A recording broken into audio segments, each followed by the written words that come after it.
Welcome to the Bridging the Gap podcast, where our mission is to encourage, equip, and empower every woman on her faith journey with Jesus Christ. Today, we are honored to hear from mom, speaker, podcaster, and author Mykelti Blum, as she has a conversation with our podcast guest host, me, Kristen Ostrom.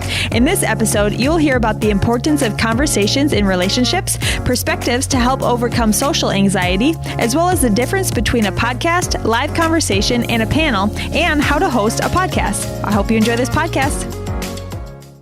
Mykelti, I'm excited for today. This is going to be so fun. Thank you for joining me on the podcast. Thank you for having me. I will say it's so weird being in the opposite seat.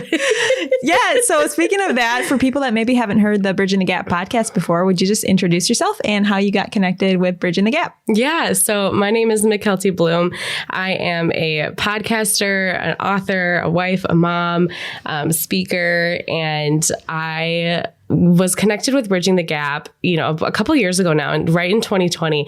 It was kind of funny because I just felt like I wanted to get connected with the women's ministry. I felt that was what was next for me, and met, Carol and the team. And right when we were about to get going, then COVID hit. So it was a really weird year for me to come in, but was able just to make connections a different way. And, Carol, she said, "Hey, I'd love you to run our social media." So I'm advisor over social media. She crushes it, by the way. Thank you. It's been such a learning curve for me, but I love it so much. And then she asked me too, "Hey, would you want to run our podcast for us?" And I have been podcasting since 2018, and had my own personal podcast at the time, and I absolutely love it. And I said, "Yeah, sure." A complete honor. I was like, "Let me have this baby first, and then we'll get to it."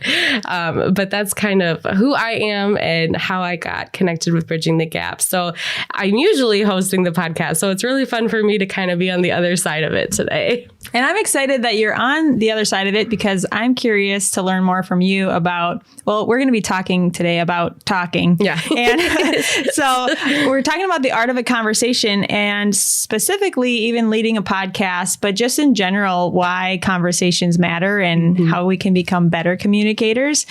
So just talking about conversing with other people, what is the value of becoming better at that? Yeah, I really think that over the last decade, honestly, if you really think about it, the art of a conversation, the value of a conversation has just kind of been diminished in a lot of ways. And, before smartphones, before computers and everything, all you had to do was sit and talk to each other. Yeah. Like, that's just what you did. And you just got to know each other and talked about like what's actually going on in your life and things like that. But now you look around a room with friends and everyone's on their phone, and everyone's just watching a TV show and there isn't a conversation actually happening.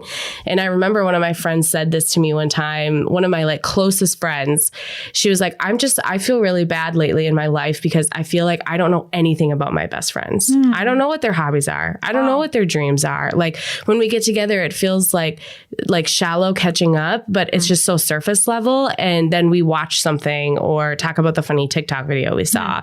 We're not going deeper in a relationship. And that was just really eye-opening for me. And I can completely see that. And I am someone where I don't know if you know strengths finders, but my top strength finder is communication. Wow. And I love communicating with people. I value that just people have a story and they want to share their story, and you can learn from other people and just their life experiences. And so whenever I am going to be meeting someone for dinner or just seeing someone for the first time, I'm always in my head beforehand thinking about what can I ask them? Like, what can I talk with them about? Like pre-planning. Yeah.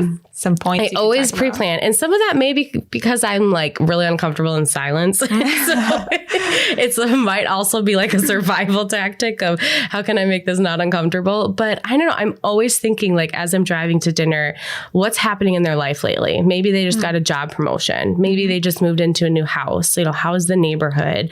And, something along those lines. And it was funny when it was only the first time I actually hosted my husband's grandparents. kids and they came to the house, I was so nervous because I'm like, we got to find things to talk about. It's just kind of one-on-one. It's not just a big family gathering. So I thought of all these things. I'm like, well, I remember that he was in some sort of military function, like all of these things. And so when he got here, I just started asking them all these questions about how they met and what it was like in the military, and all of these things. And Wyatt afterwards said, I didn't know any of those things about my grandparents. Wow. Like I had no idea. And so I just share that to say, like, I think that there is so much that we can gain as family and as friends, as in a multi-generational community that is really important if we just start opening our mouths and just get on a deeper level with people and say like, okay, not just how are you doing, but like, how are you really doing, and growing deeper in those relationships and learning from each other. Do you find that when you're talking with people that you have never met, that you're kind of using the same, have the same purpose of you want to get to know a little more deep in who they are? Yeah, I think, obviously I'm not going to ask them how is their marriage really doing versus like if there's like a close friend, right. I'm going to ask them that. But yeah, I think I kind of have like the different categories when you're meeting somebody new. Like, tell me about your family, tell me about your kids. Everyone wants to talk about their kids. Yeah. So that's always a safe one to go for. And talking about like their career, their job. And if it's like a woman, I'm like, what are your goals? Like, what are you working on this year? Something to that extent that we can feel comfortable with. But those overarching categories that are usually safe, and you'd be surprised, like they might start talking and then there's things that I pick up on and I'm like, oh, that's super interesting, and can ask deeper questions. But I will say that you have to have a lot of humility when you're in that position, because there have been some really dumb questions that I have asked and things that have been really embarrassing. I was asking another one of Wyatt's family members, I'm like, what do you do? And I'm like, he's like, oh, I farm. And I'm like, oh, do you farm like cows? Do you farm corn? Do you farm like all? He just, the way he looked at me, he's like, yep, corn. Like I don't know. I just was asking really dumb things, but I was just trying to learn. And so you have to be prepared and to have that humility as you're going through it too. But yeah, I think that it's always safe to kind of have like a script in your mind, a little bit like what you want to talk about. Yeah. And with friends, of course, this is a little more casual and you can go deeper, but still good to like pre-plan in some ways. That's awesome. And you just said the word learn. I find that when I'm talking with people, especially if you're in a situation where you don't know the person, or say you're in the church lobby and that can, you could either look at it as, this is awkward, I don't know this person, what am I going to talk about? But if you go at it with an attitude of learning, there's always something you can have a conversation about with the person, learning about what their interests are. If, say, they're into an industry that you really don't know much about, you can learn more about that. Yeah. And after you have so many conversations with lots of people in lots of areas, now you've also gained knowledge on a variety of things. And I always use the 80-20 rule, which usually that's like about food and exercise, right? That's what you hear most common. But for me, it's like, I want to ask 80% of the questions and I want to be asked about 20% of the questions. Wow, that's great. And because I think it just, I don't know, it just makes people feel seen and heard and just like valued in that way. So if I'm going out to dinner with a friend, it's like, okay, here's all the things that I want to ask them to know about their life. Yeah. And it just takes the pressure off of you. And because I would find myself sometimes getting so frustrated, like they didn't ask me a single thing about myself. Like I got a new job and they didn't care. It started to get really like egotistical in that way. But to me, it's like, that's not the point of the relationship. The point, it's like, if it meant a lot to me, I'm going to just share like, hey, did you know I'm doing this? Like, hey, did you know? And they're like, oh, I didn't know. And so, but that's how I kind of came to that 80-20 rule, is like, I just think that it's just more empowering that way. And just to be able to figure out that many things to ask them, and people will answer. And you can even, like you said, in the lobby at church, you're seeing someone for the first time, you're on the greeter team, someone walks in, I just do a quick assessment. I'm like, okay, so they have kids, they have those super cute shoes, I want to know where those are about. Like, where'd you get your shoes? Like super easy starter question. Yeah. And we're being real about it. You're just finding ways of, okay, now you said that. Okay, now I can learn something new if I ask this question. When I was in college, my campus pastor, he said, I wanted to be better at asking people questions. And he said that his wife has like a list of questions. And then I'm sure she has them in her mind now, but things that she can even pull out to ask anybody. And that's kind of what you were talking about with different categories. But when someone says something, that could just spark a new trail that you could go down. Right. And that's something that I feel like I have really grown in. A lot of my career in social work mainly was as an adoption social worker. And one of the pieces that we had to do were home study meetings. So anybody who wanted to adopt or do foster care has to go through the home study process. And what you're doing essentially is learning about their whole entire life, from family of origin, from their favorite activities, from how their parenting style will be, just everything. And from that, I think that's where I really learned how to take something that someone says and tangent off of it. Oh, wow. And pick up on key phrases and key words and really dive deeper into it. And you can learn so much from someone if you just say more about that. You know, if they say something that's really interesting, just say more about that. Yeah. And then they can go deeper. And so I think that's really where I learned it from. But that was something that I really appreciate that I am able to do. I'm trying to say that very humbly, of being able to hear what someone says and have a tangent off of it and ask questions. Because I know that isn't easy for everyone. And that's why I do think it is okay if you're someone who maybe has more social anxiety, just get really nervous in meeting new people, to have that list of what can I say that are safe things, but then start to feel more comfortable and grow in that and just ask the question that's in your mind. Yeah. Because so many of us leave a conversation like, oh, I wonder if they did X, Y, and Z, or I wish I would have asked that. It's like, just ask it, just see where it goes, if it's appropriate, obviously. But I think that there's just a lot of growth that can happen from that. And you learn it just like how I learned it. Yeah. I think too that coming at, if you feel a little more nervous in talking with someone you don't know, that consider yourself the host. Maybe they're also nervous too. And so how can you help make them feel comfortable? Or you want to encourage them through your conversation, where leave them better than the way you started the conversation, and by asking them questions, it does help them feel seen. And by learning more about them, it helps them feel heard. So if we're the host and wanting to just encourage the other person, that can help us, get over our nervousness and have a purpose to the conversation too. Is we really want to know about this person. Yeah. And you want to make them feel comfortable. Totally. Yeah. And if you have a genuine interest in them, then it's oh, they feel that. They feel that comfortability and that openness for sure. And, as Christians, Jesus sees us. He hears from us and is interested in what we're interested in. He put those desires there too. And so just how can we love people through a conversation? Asking questions is one of those things. Absolutely. Yeah. So as with conversations and with podcasts, and would you say podcasts are conversations, or they're more interviews, or how would you describe podcasts? That's a really good question. So for me, I think when it comes to podcasts, obviously there's a variety of different types. There are the more educational ones where it's the stuff you missed in history class, or the history chicks, something along those lines. And it's teaching. And then there's some where it is just an individual person. They might be recapping videos that they saw. But I think one of the main types of podcasts we have seen emerge over the last couple of years are conversations within podcasts, that people are just sitting down, they're talking together, or they're interviewing somebody. And that's definitely the vibe that has become the most popular in my opinion. And I guess I should say in my frame of reference and what I listen to.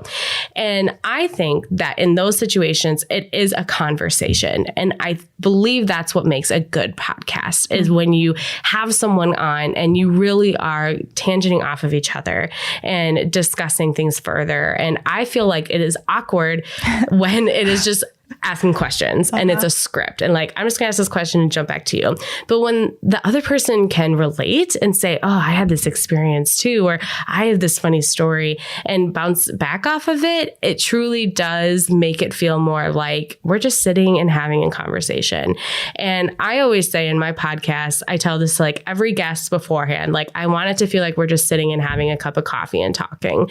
And I want you to feel comfortable. And a lot of the times they'll be really nervous. They'll be oh, I'm nervous. nervous to do this. And I'm like, by the end of it, my goal is that you feel comfortable and we're just talking. And that typically is what happens, which is great. And like, that's my like job as a host. I see it as is I'm not just going to sit and berate you with questions, but also give you a little bit of what I think and what I feel, not to be self-centered. Some people think like, oh, if I'm doing that, that means I'm making it about me. And there is a line with that. I think we've all listened to those podcast episodes or those interviews where I'm like, the interviewer talked more about themselves the whole time.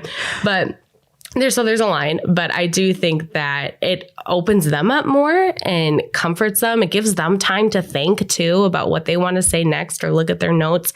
But there is that level of comfortability that really opens it up in that conversation. Yeah. So why do you think podcasts have become a bigger thing in recent years?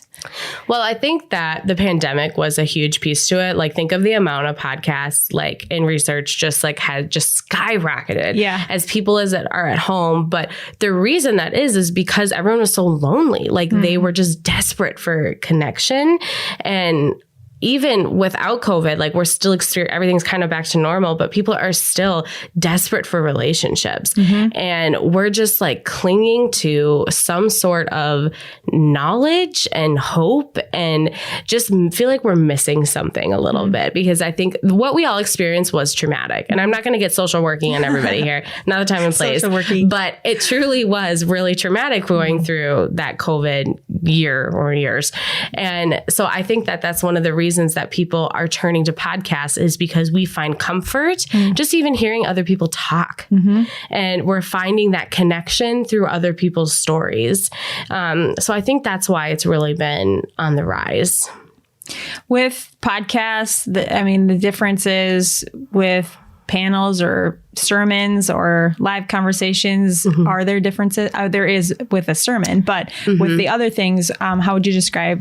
Yeah, that's a good question. And I know it's one that like we've been talking a lot about, like within BTG, like what are the differences in all of this? But I do think that there is a difference between a podcast, a panel, and a live conversation. Obviously, the podcast is like recorded, you know, with microphones, all that stuff. But people sometimes would be like, well, isn't a panel just a panel? Well, I'm like, no, my mindset is a panel. There is a facilitator that truly is just asking the questions. And sometimes might just ask it to the group or pointing it at people, but their job in that moment is not to make it about them. You know, they're not really sharing stories. They're not bringing attention and awareness. And they're just like, okay, next question, like that type of vibe. Whereas a live conversation, it's including the facilitator and the host, where they're able to kind of go back to kind of play with a podcast a little bit there, where they're able to share like, oh, and this is my experience too. Like, I feel this way, or like to piggyback off of what you said, Kristen, you know, blah, blah, blah, blah, blah. And for me, that just feels like it's more engaging in my perspective. Like, I way prefer live conversations than panels, because it does feel more relational and feels less stiff and tight in a lot of ways. But there's a time and place for panels. Don't get me wrong. I do like them. But in situations like I hosted 2 panels at what will now be known as the Bridging the Gap Leadership Conference this last year. And those were live conversations to me, because we were going back and forth. Like, sometimes the panelists or, you know, the guests of the conversation would say, well, Mykelti, what do you think? Or like, have you experienced that? And bringing it all together. And for some reason, whenever that happens, it just loosens the feel of everything and it feels more natural. And the audience experiences that too, where they feel like it's more of a thing that they can be in part of. It's more engaging.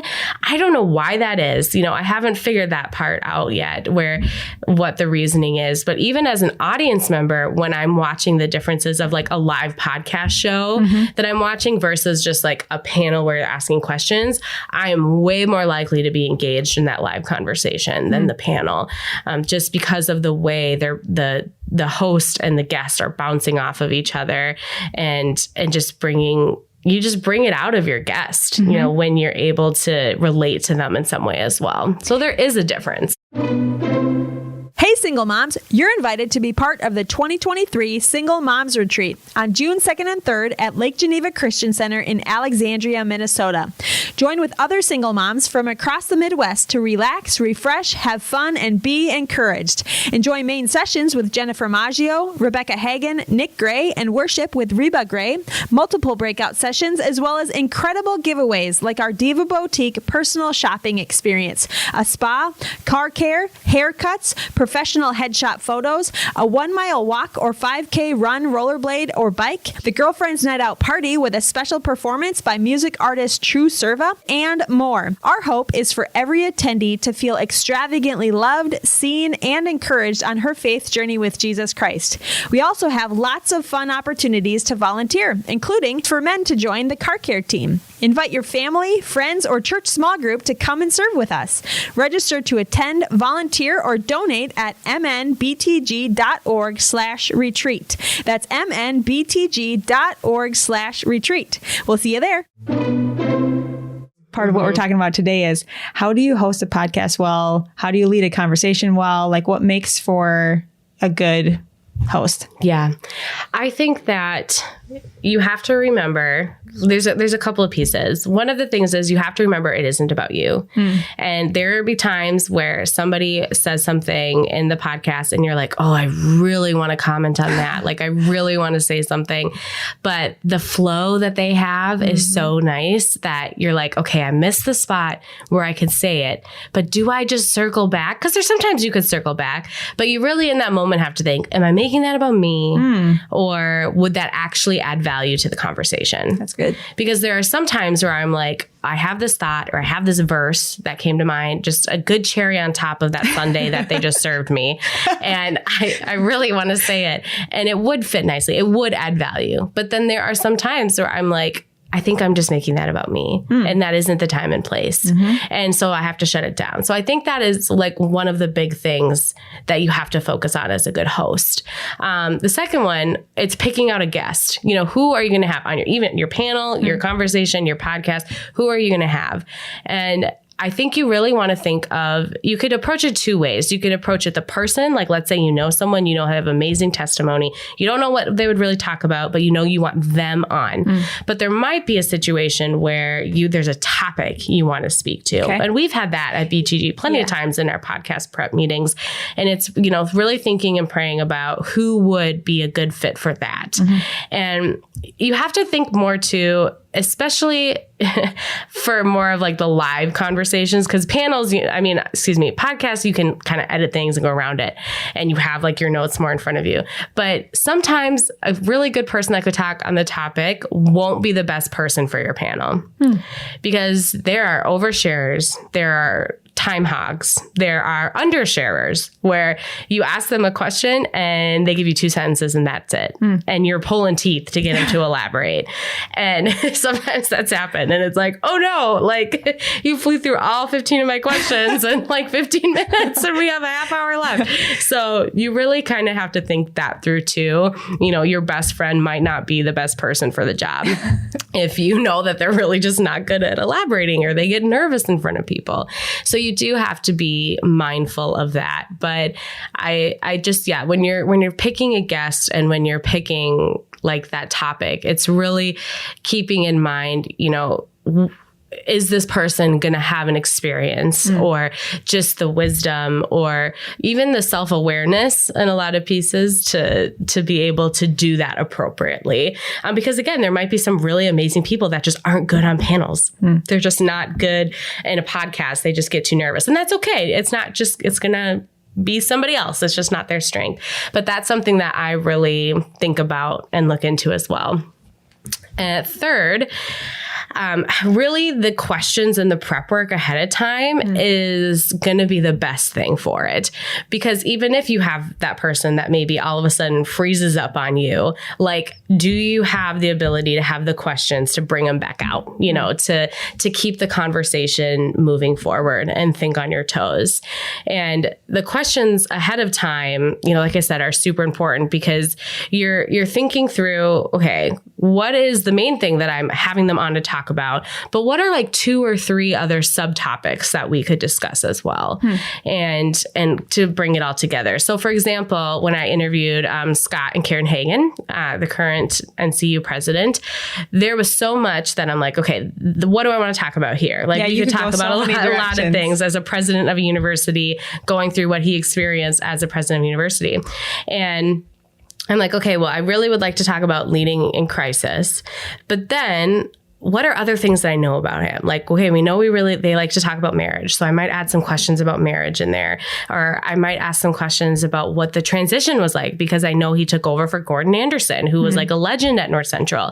So in my mind, although I'm preparing to talk about leading in crisis, we're also looking at all these subtopics as well. And I think you have to have those just in case you go through your questions too quickly, or it just something isn't jiving. I mean, that's happened before where I'm like, I think like we feel off on this topic and we need to switch gears to something else.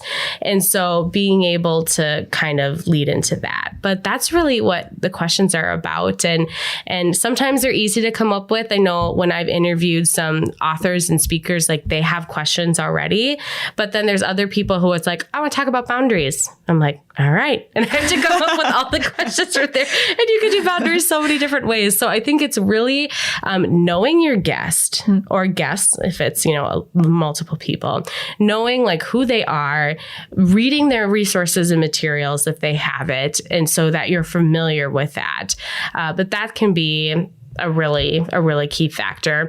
And then something that I do is even as the conversation is happening, as I've asked a question, the person is talking, in my head, I'm thinking of like different directions we can go. Like, okay, they just said this, so I could ask about this, or I could go back to this question that I have. So like my mind is always going, which is hard when you're trying to be present, but trying to keep the focus of what's next so that when they're done, you're not, right. Where are we going next? So that's a strategy that I really like to utilize is as they're talking, picking up on some of the keywords that they're saying, keep in kind of deciding where are we going to go from here. So you send people questions ahead of time. I've seen that too. And do you do much off the cuff? How do you feel about that? Is that like scary for the interviewee? I think it depends on the interviewee. So I usually put in my email as I'm sending the questions, like, here are the questions and thoughts and topics, but I always like to see where the conversation goes. Like I give that little disclaimer because that is who I am as a person. Like I like to just see where the natural flow of something goes. I don't like to just go question by question. So I definitely am like 50-50, not going to lie, of like the questions that I ask. So I'm sure it stresses some of the guests on the podcast out, and they'll usually be really good. Like they'll tell me right from the beginning, like I might just read from my phone, or like, okay, I have the questions, and that goes back to though doing your job as like the host to make them feel comfortable enough to look away from their phone and just talk to you, and to be able to have that be the goal. But if there is somebody that really is like, I just want to stick to the questions, then I will. Like I won't. I'll just stuff the questions that I have that come up with it down so that I can respect them enough and respect that this might be something we're really nervous about and just stick to that. How has it been for you? I know you've interviewed, this conversations. We don't call it interviews, right? We can call it both. I know. It's totally fine. But you have had conversations on a podcast with people who are very experienced or national speakers. And what is it like for you when you have like been in a conversation with someone who they may even send you questions ahead of time that they would like you to ask? And how do you approach those? Yeah, well, I will say it makes me nervous. You do super great at it, by the way. Thank you. That's very kind. But I do get very nervous. Like every time I interview Susie Larson, I get so nervous because she does this every day. Like that's her job, is interviewing people. And so it is like a little bit, but those are more of like my own insecurities of like, I want to seem like I'm doing a good job. I want to be professional and, enough. But you kind of have to just push those aside. But I do think that I really just try my best to think of them like this is still a person. But I love interviewing those types of people, though, because they are really good at it, too, because they do it all the time. I mean, Carrie Newhoff and Susie Larson and Andy Andrews, these are people that have conversational style podcasts. And so when I'm sitting with them, they know how to elaborate. Like, they know how to lead off of questions. And sometimes they do. Like, Carrie Newhoff asked me so many questions. So I had to be prepared for that. And I wasn't expecting it. But yeah, I don't know. I'm like, these are still people, even though they're big authors and speakers and do this every day, like they're still people. And I do try to prep a little more. I'm not going to lie, to make sure that I know the questions enough that I can keep the eye contact as much as possible. Because I know that they're going to be keeping eye contact with me the whole time. And it's good to know. Yes. So you do that during podcast conversations. You're like, yes, I really try to not look at my questions a lot, and that I can keep that eye contact. And so people who are really experienced and have been guests, like they do the same thing, which, I mean, it makes sense because they're just answering, they're not asking questions. Yeah. But for me, I'm like, I don't know. I feel this pressure. Like we have to maintain eye contact the whole time. Have I been looking at you 7 seconds and then away? And blinking so it's stressful. But no, it is really fun to interview people, and both that aren't very experienced in podcasts. Like I've had a lot of first podcast timers on the show, and it's been so much fun. But I've had also some really experienced. So there's fun pieces for both, for sure. So we've had some friends that are interested in starting a podcast. What would you say to them for how they could look into starting one and get better at it? Yeah. So it's actually been really fun for me. I've been able to, I say, coach with quotes around it, but coach like 3 or 4 people who have been interested in starting podcasts, which is, I mean, that's so kind, to come to me and ask me. Like, I really feel really honored by that. And it's fun because I kind of talk them through the whole thing. Like, what does it look like to want to start, from all the way to the end? But I think if you want to start a podcast, do it. I don't want you to be intimidated by, there's so many podcasts out there. Like, what would mine even do? Because every single person's podcast is going to reach different people. It's going to tailor to what that need is, what you're offering. But the biggest thing is, do not start a podcast just because you want to be podcast famous.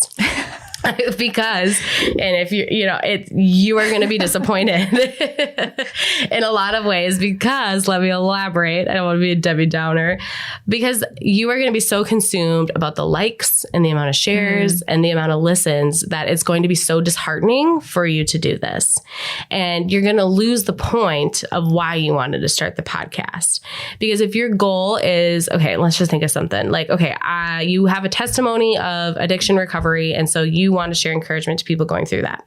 So you have guests on, you sometimes talk individually and all of that. If you get so consumed by how many people shared your podcast or how many people listened, you're not going to want to do it anymore. You're going to want to stop, or you're just going to get disgruntled about it. Whereas you might really be serving somebody in that area. You might really be supporting someone, or just answering the call that God asked you to do that. And maybe he just had you do it for your personal healing. You just really never know. And so if your point is to just do it because you want the likes and the acknowledgement from it, that's not a good enough reason, because it's going to beat you up on the way, for lack of a better thing to say. So really know your why. And another thing that I would say, really, when you're doing that prep work of starting the podcast and thinking of your topic and what you want to say, is in each individual episode, what value are you bringing? Because I know the style has been like just sit and have a conversation. So some people have kind of gone to one extent where they literally just sit with their friends and have a conversation. And it's like, okay, what value, what are we bringing here to the table? And that's something that I always strive to do in every single episode, is what can the person listening take away from this? I don't want someone to walk away from an episode and be like, I just listened to 2 people talk about their lives the whole time and I gained nothing from it. Yeah. And, there might be something that, like, even now you're listening here and you're like, I'm not going to start a podcast, but I still want you to gain something from it. I still want you to walk away with a tidbit of encouragement or just a helpful, practical tool. So really be thinking about that. And that might be something that you have to think about in the middle of recording a podcast is if you have a guest on and you're talking and they're kind of going off on tangents, how can we wrap them around and kind of come back to the point of the episode?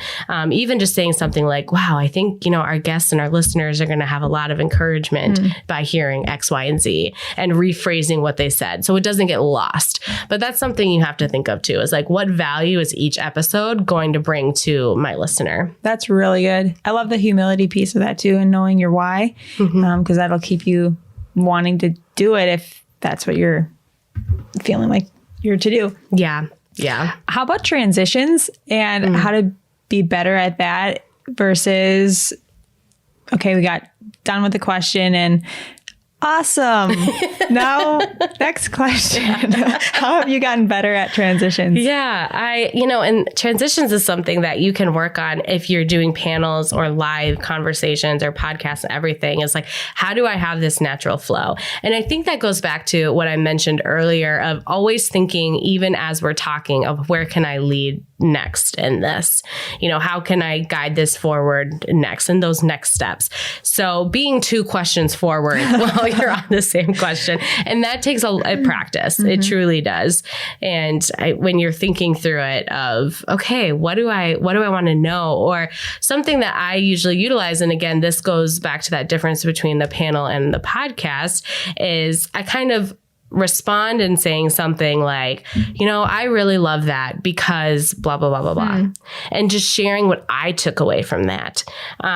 And sometimes then they say something right back after that. If I'm saying, wow, I really love that because I feel like what you just said is really highlighting the need of, single moms and really bringing them, support and encouragement when they need it. And they might say, well, yeah, because I feel, and that bounce right back into the conversation and that natural flow. So that's something that I typically do is like make a comment, an appreciation off of what they said.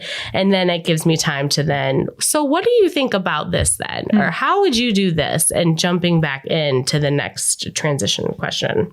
Do you use that in normal conversations also? Or you're... Yeah, that's a good question. I have never even thought about that. I don't think as much. Sometimes just the like, the nod and the mm-hms as I'm listening to people. But I just feel like when I'm one-on-one conversation, it can feel a little more like, I don't know, there's something about it that just feels more natural that you can just say what you're thinking. But I think with podcasts and stuff like that, there is a little bit more pressure. So we lose some of that art of the conversation to know what to say next because there's a microphone in front of your face. There's pressure. So I don't think I do it as much. I might naturally do it. You'll have to ask. You tell me, do I do that, Kristen? Who knows? People out there who know me are probably like, yes or no. We'll take a poll. Are there any other things in podcast episodes that you would say are important that we haven't already talked about? I think the why is the biggest thing that, somebody asked me that question recently was what does every podcast episode need to have? And that was where my mind went is have something that's going to bring value to the person who's listening or a takeaway or a practical tip. And that might be my social worker coming out in me is like, what can we reflect on? What can be that takeaway or helpful point?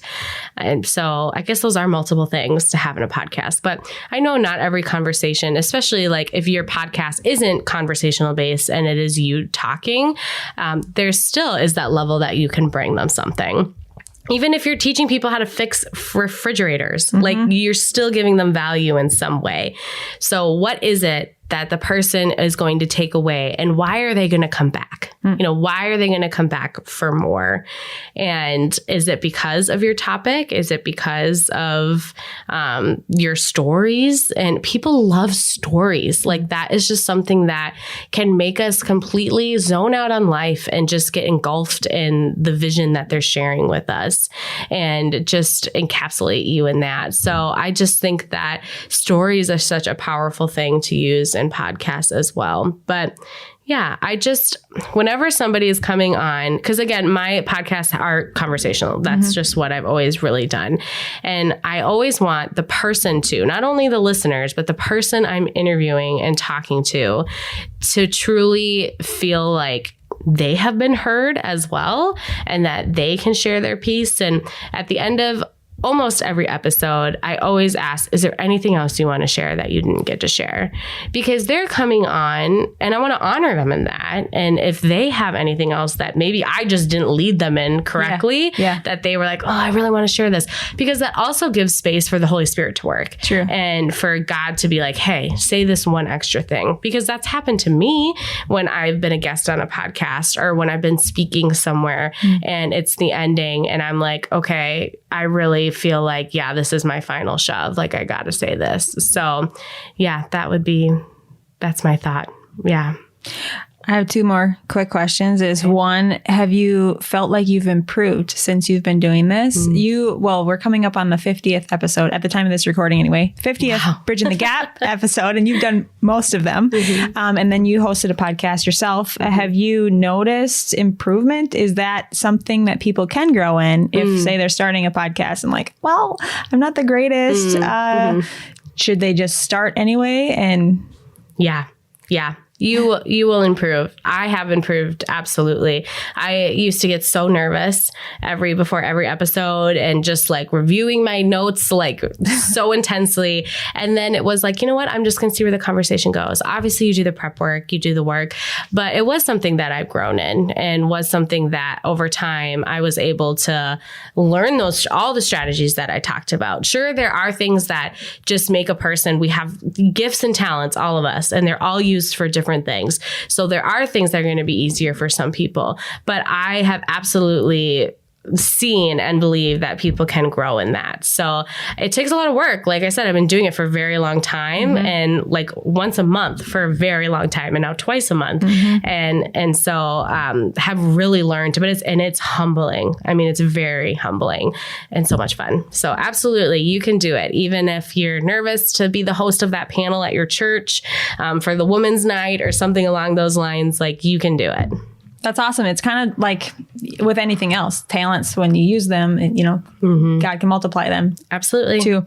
And so then just with ending, how you end podcasts, which we are about to end this podcast. Mykelti, how do you like to end?